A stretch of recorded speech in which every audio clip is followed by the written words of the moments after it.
Alors maintenant, on va parler de Mark Carney.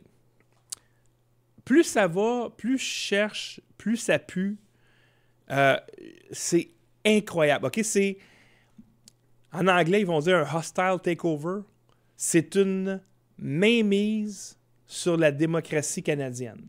Vous avez un homme qui n'a jamais été élu au Canada, qui a 3 passeports, qui a été mis là, puis vous l'avez entendu au début de l'émission, avant que l'émission commence, la question d'Alexa Lavoie de Rebel News, qu'elle a soulevé des points importants, parce qu'elle, dans le fond, la question sous-jacente, c'est Carney, as-tu vraiment été élu comme chef ou ça a été de la magouille?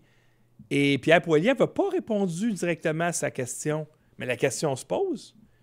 On a un premier ministre maintenant qui a été élu par une poignée de gens. Et en passant, je pense que pour cette course-là, tu n'avais pas besoin d'être un citoyen canadien pour voter. C'est quand même quelque chose. Donc, ça veut dire que tu as des étrangers qui décident c'est qui le premier ministre maintenant, le gars qui n'a jamais été élu au Canada, qui a 3 passeports et qui est... on a des raisons de croire qu'il y a des liens avec Ghislaine Maxwell, donc par conséquent Jeffrey Epstein. Mais on va voir pas que, chers amis. Alors, c'est un gars, il a scié les jambes à Pierre Poilievre parce que Pierre Poilievre, lui, son slogan, c'est « Axe de taxe ». On veut aller aux urnes sur la question de la taxe de carbone. Ça n'a pas de bon sens. On s'en va aux urnes avec ça. Puis Carney, il a dit « OK, on va l'enlever ». Et là, les gens « OK, on vote Carney! » Même si... Pensez-vous vraiment que les politiciens qui ne créent pas d'emplois, en fait, c'est pas les politiciens qui doivent créer des emplois.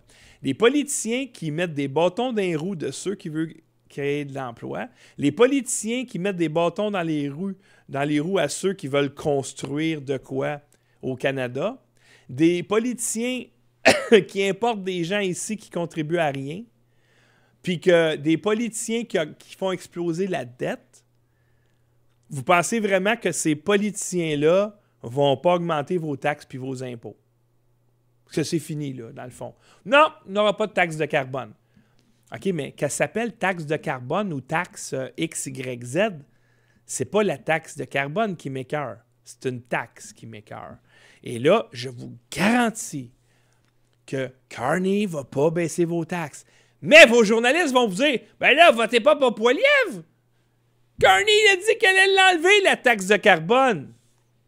Et ici, National Post, ça a été publié le 14 mars, donc il y a 3 jours. Carney réduit la taxe carbone à 0, neutralisant ainsi une politique impopulaire avant une éventuelle campagne électorale. Ce geste marque une rupture radicale avec la façon dont les dirigeants canadiens mènent habituellement leurs affaires et rappelle une scène où les Canadiens ont l'habitude de voir au sud de la frontière. De simples coups de feutre, le premier ministre Mark Carney a réduit à 0 le taux de la taxe sur le carbone à la consommation, ce qui signifie que les Canadiens ne la paieront plus sur les carburants. Ce faisant, il a également neutralisé l'une des politiques les plus impopulaires des libéraux avant le déclenchement des élections tant attendues. Et Pierre Poilievre l'a souligné, il dit « J'ai la loi ici, c'est la taxe de carbone. Il ne peut pas l'enlever tant et si longtemps qu'on ne va pas en chambre. » Fait que c'est une arnaque, les amis, là. Les gens qui vont voter Bloc québécois, Parti libéral aux prochaines élections, puis qui perdent leur job, puis qui sont pauvres, puis qui sont plus capables de nourrir leur famille, vous l'aurez mérité. J'aurai des larmes pour les gens comme nous qui nous battons pour réparer le Canada qui est complètement détruit et qui va continuer à se détruire parce que les gens ici font plus de bébés, puis on importe le tiers-monde communiste qui, eux autres, vont en popper peu importe comment.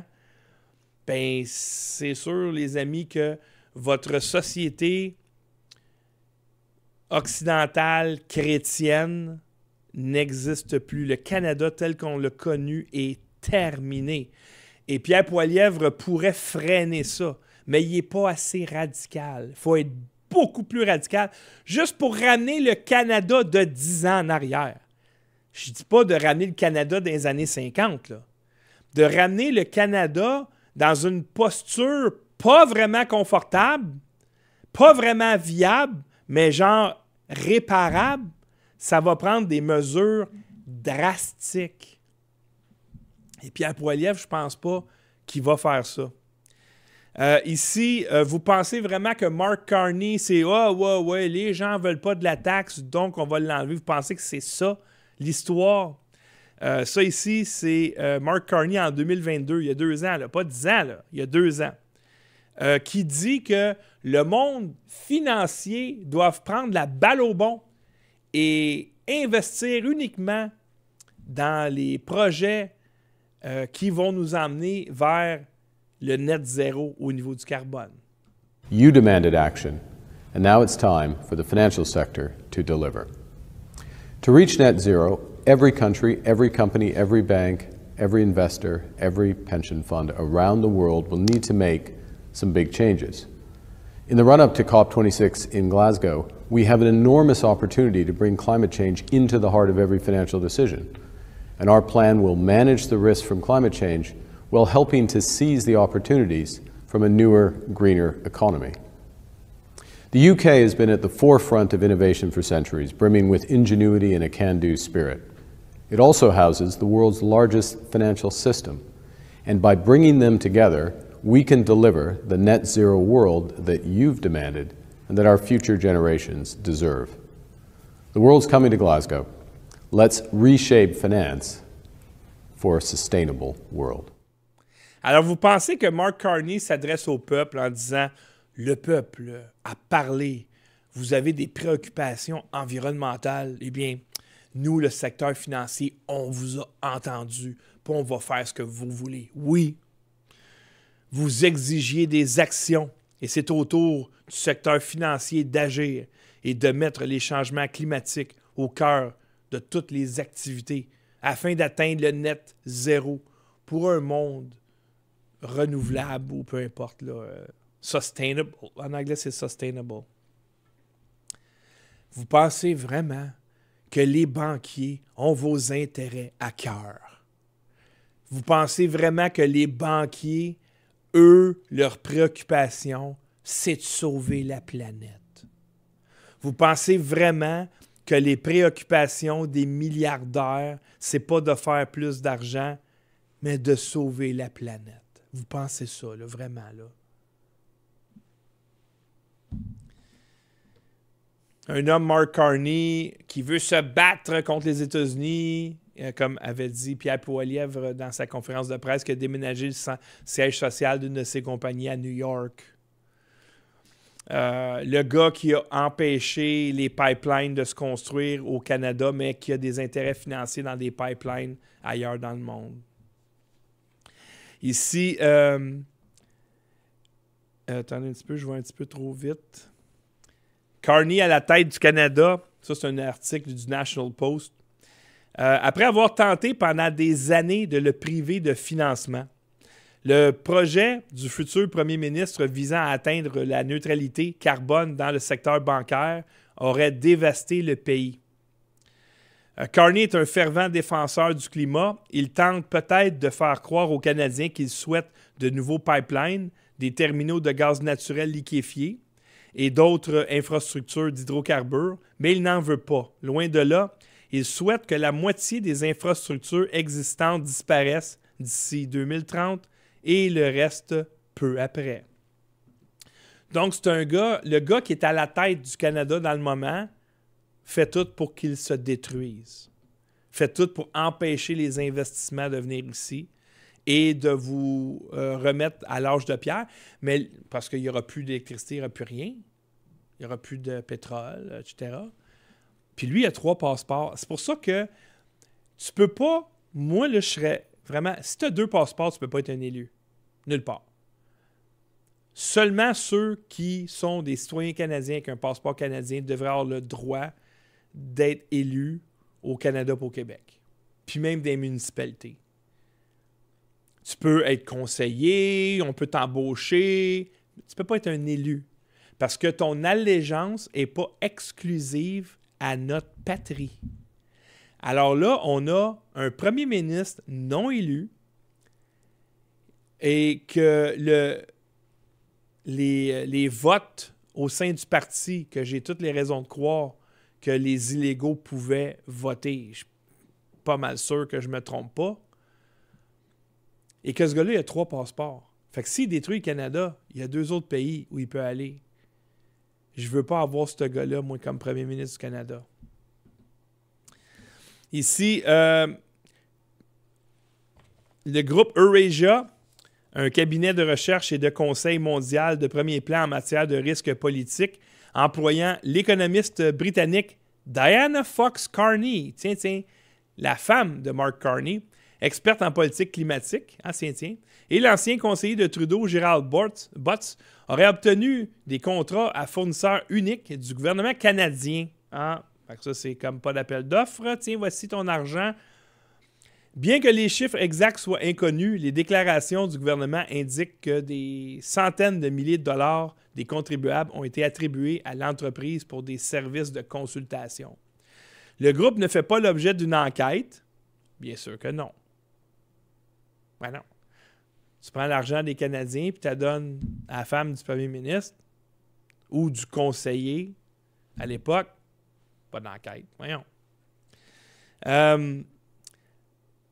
N'ayant enfreint aucune loi. Ah oui, c'est sûr. C'est eux autres qui font les lois. Fait que, ils vont faire les lois qu'ils veulent. Cependant, l'association de Butts avec Trudeau inquiète certains. Mark Carney a également travaillé comme conseiller de Trudeau. Puis, ça, voyez-vous comment ça marche la politique? En politique, là, tu donnes le contrat à ta femme, puis le contrat à ton beau-frère, puis le contrat à un, puis il reçoit des enveloppes. Trafic de fentanyl, pas de problème, ça va couler, inquiète-toi pas avec ça. La Chine donne des enveloppes, probablement les cartels mexicains, ouais, pas de trouble, tout est beau. Puis on fait 1 mandat, 2 mandats, en plus on a une pension, puis on s'est enrichi dans le processus. Puis c'est pour ça qu'ils veulent être au pouvoir à tout prix. Et là, je vous ai parlé un peu de l'entourage de Carney. On a vu cette photo avec Ghislaine Maxwell, et il y a plus qu'une. Hein? Il y a une autre photo avec Mark Carney, Ghislaine Maxwell et l'acteur très étrange Tom Hanks. Mais là, je suis tombé en bas de ma chaise parce que moi, je savais pas ça. Je sais qu'il y a des gens qui m'écoutent. Ben oui, vous savez ça, nous autres, voyons donc. Ben moi, je l'ai su en fin de semaine. Vous connaissez la maman de Justin Trudeau, que des gens soupçonnent d'avoir eu des relations sexuelles avec Fidel Castro, ce qui aurait engendré Justin Trudeau, ces rumeurs-là. Moi, personnellement, j'y crois pas à ça. J'y crois pas. Je dis pas que c'est impossible, je vous dis que moi, j'y crois pas. Justin, il a trop les yeux bleus pour être le fils d'un Cubain. Mais de toute façon, c'est pas important pour moi. Mais vous savez que Margaret Trudeau, la maman de Justin, s'est remariée. Elle s'est mariée avec Fred Kemper. Un beau monsieur. Et monsieur Kemper a une sœur. Je pense que c'est sa sœur. Verly Margaret. Non, c'est sa... C'est ça, c'est sa sœur. Qui s'est mariée à M. Robert James Carney. Et ils ont engendré un fils, Mark Carney. Alors, Mark Carney est le cousin par alliance de Justin Trudeau. Et vous pensez que en plus d'avoir été le conseiller de Trudeau pendant quoi, au moins 5 ans, sans avoir été résident canadien par-dessus le marché, vous pensez que ce gars-là va faire différent de Trudeau? Parce que c'est pas Trudeau qui décide. C'est pas Mark Carney qui décide. C'est les gens en haut d'eux autres. Puis il a pris une photo, plus qu'une fois avec Ghislaine Maxwell. Et la sœur de Mark Carney est une amie tellement proche de Ghislaine Maxwell que quand Ghislaine Maxwell était assez sauvée, où elle se cachait, les autorités en Angleterre pensaient qu'elle se cachait chez la sœur de Mark Carney. C'est à ce point-là qu'il était proche. Fait que là, tu mets Mark Carney collé sur l'état profond avec les photos de Ghislaine Maxwell. Sa sœur, qui était sur la liste de Jeffrey Epstein, il y avait 7 numéros de téléphone pour la rejoindre.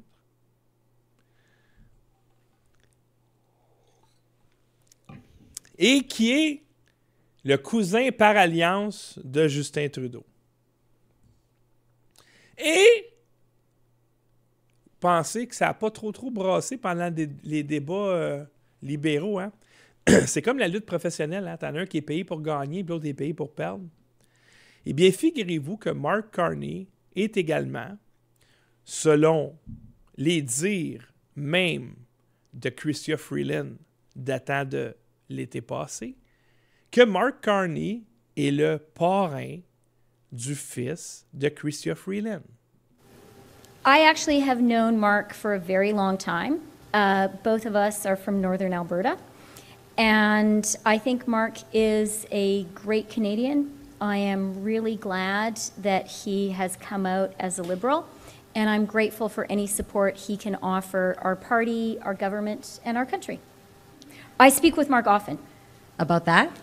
I speak with him often. He's actually my son's godfather. Ça vient de rentrer de Juno News pendant que la vidéo jouait. Saviez-vous que Mark Carney a une fille qui s'appelle Sacha? Le frère de Justin Trudeau s'appelait Sacha aussi. La fille de Mark Carney qui s'appelle Sacha utilise les pronoms they, them, des pronoms non binaires. Et elle aurait été envoyée pour discréditer le UK Tavistock Transgender Clinic. Donc, pour dénoncer le Tavistock Institute, d'où part toute cette doctrine-là de transgenre et tout ça. Ça vient de rentrer. Alors, je vais étudier ça davantage. Là. Je ne vais pas vous en parler. Je viens de voir l'article. Ici, un autre ami de Carney, inquiétant encore. Le nouveau premier ministre désigné du Canada, Mark Carney, est une création de l'establishment. Et là, ça vient du New York Post, là. OK? Ça vient pas d'une affaire de complotiste, là.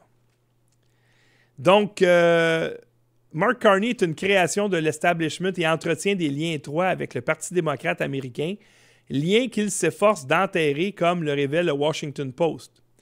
Carney est notamment lié à John Podesta. C'est pas des farces. J'ai-tu une autre photo de Podesta? Ouais.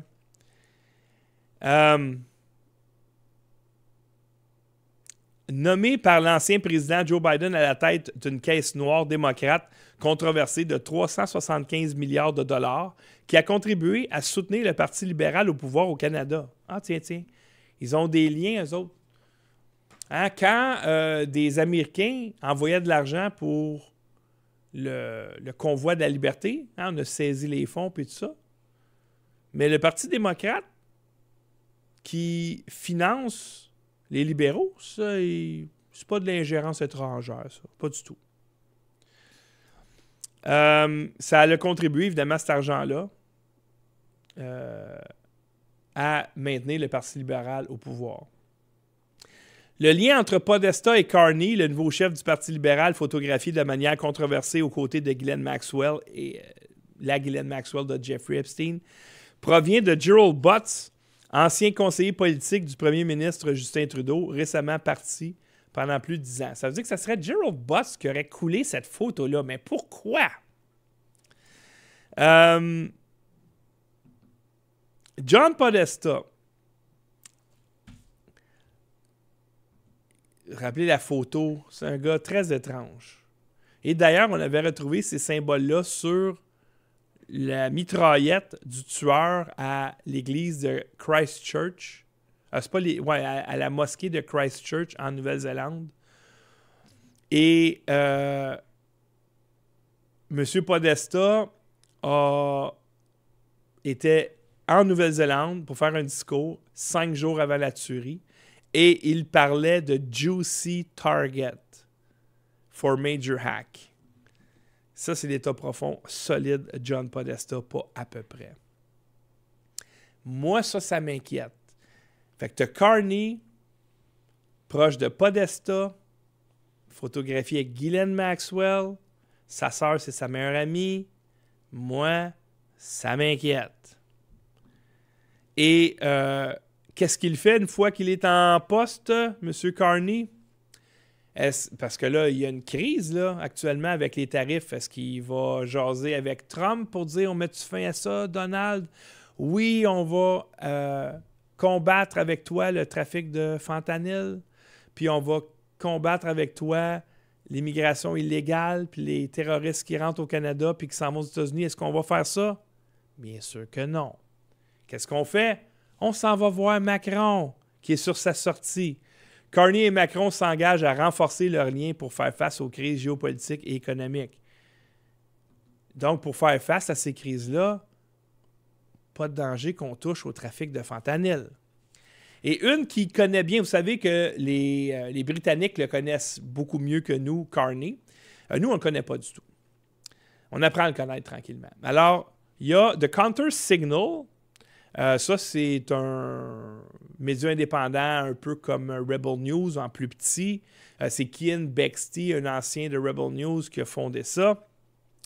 Et là, lui, il a eu une petite entrevue avec Mary Elizabeth Truss, née le 26 juillet 1975 à Oxford, en Angleterre, une femme d'État britannique, membre du Parti conservateur. Elle est première ministre du Royaume-Uni du 6 septembre au 25 octobre 2022, donc très, très brièvement. Et il lui a demandé, et ça date de l'été passé, je pense, qu'est-ce que vous pensez de Mark Carney? Et voici ce qu'elle a répondu. Just wanting to get your thoughts on Mark Carney and your relationship with him while you were Prime Minister of the United Kingdom, and any advice you have to Canadians who think he might make a good Prime Minister. Well, Mark Carney was Governor of the Bank of England, and under his tenure, too much money was printed, which did damage to the British economy and put our economy off track. He, at the last election, endorsed Rachel Reeves' economic policy. She's now become Chancellor. It's been a disaster for Britain. The country is heading for bankruptcy. So I would strongly recommend not backing Mark Carney or his policies on net zero, which have been disastrous for Britain and would be disastrous for Canada. Do you trust his judgment overall, outside of ideological considerations? Well, I believe that he made major mistakes in the management of the Bank of England. He has pushed net zero, which has been a disaster, not just for the UK, but for many countries across the world. Thanks for your time, Prime Minister. I appreciate it. Alors, la question, que pensez-vous de Mark Carney? Elle répond, Carney était le gouverneur de la Banque d'Angleterre et durant son époque, il a imprimé trop d'argent et ça a endommagé l'économie britannique. Il a soutenu les politiques de Rachel Reeves. Elle est maintenant chancelière. C'est un désastre pour les Britanniques. Le pays se dirige vers la faillite. Alors, je vous recommande fortement de ne pas soutenir Carney parce que l'agenda du net zéro, c'est une erreur, en fait. L'agenda du net zéro, c'est pour démolir, détruire, anéantir les sociétés chrétiennes occidentales.